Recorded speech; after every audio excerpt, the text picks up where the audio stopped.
for squatting, for flexibility, to loosen those tight hips. So we're going to start here with some dynamic stretching. Here we go from side to side, lateral steps.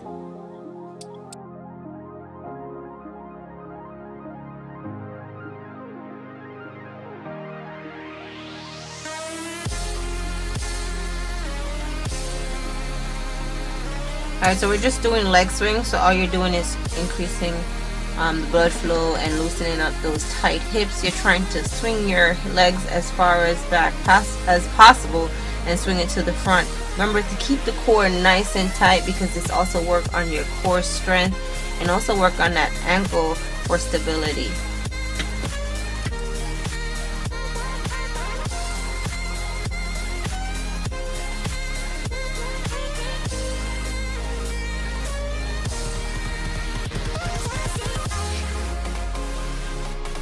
So what you're trying to do is raise your knee up to hip height and push that knee out and over to the side, rotating those hip flexors, keeping the core nice and tight. Again, this also works on your balance and core strength because you're just using one leg at a time. We're going to go ahead and switch legs. So again, bring that leg up, push it to the side in the up position and keep rotating.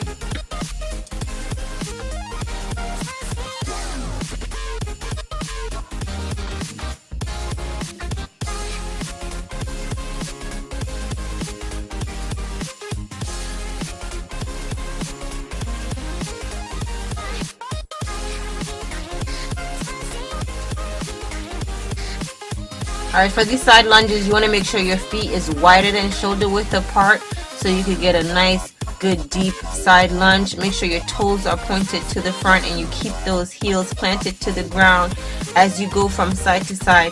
Push and press into that lunge, keeping the core nice and tight, keeping those glutes nice and tight, but try not to tighten up your quad muscles. Remember, we're doing a dynamic warm-up, so the purpose is to loosen those hip flexors, loosen up the quads and the buttocks for here.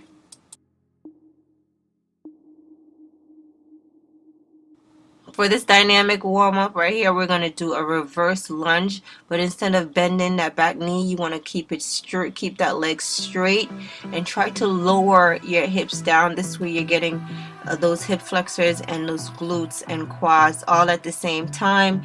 Raising your hands above your head, stretching out that spine, stretching out the core as well, because remember, core strength is very important when it comes on to squatting.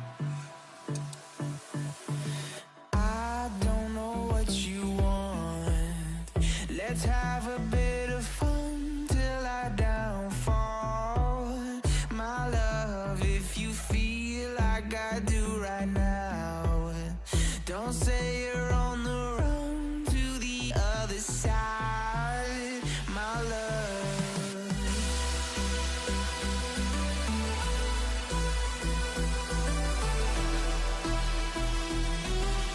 So we're doing a standing knee pull, tug in. Remember, you're going to lift your legs all the way up. When you're in the up position, try to tug that knee into the chest. If you need to reposition your hand where you put one above the knee and one by the shin or the ankle, this way it helps you to pull that knee in as you come up into that stretch.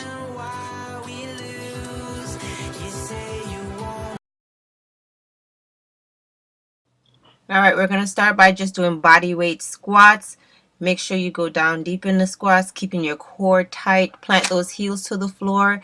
Again, your range of motion may be different from mine. If you want to use a chair to help you with this move, you can go ahead and put a chair behind you.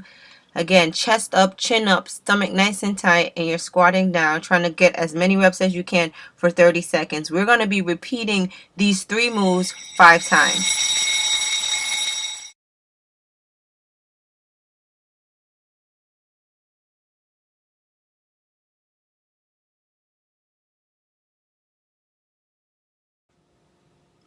Reverse lunge, you want to step back, right? Keep that base leg that's in the front planted to the ground, keeping your core tight, keeping your chest up. Try not to lean forward when you're doing your reverse lunges. Reverse lunges are much easier than forward lunges, especially with your balance. Again, step back, go down as far as you can go for your range of motion, keeping your core nice and tight, and swing those arms just to help you with your balance, or you can have your arms out to the side.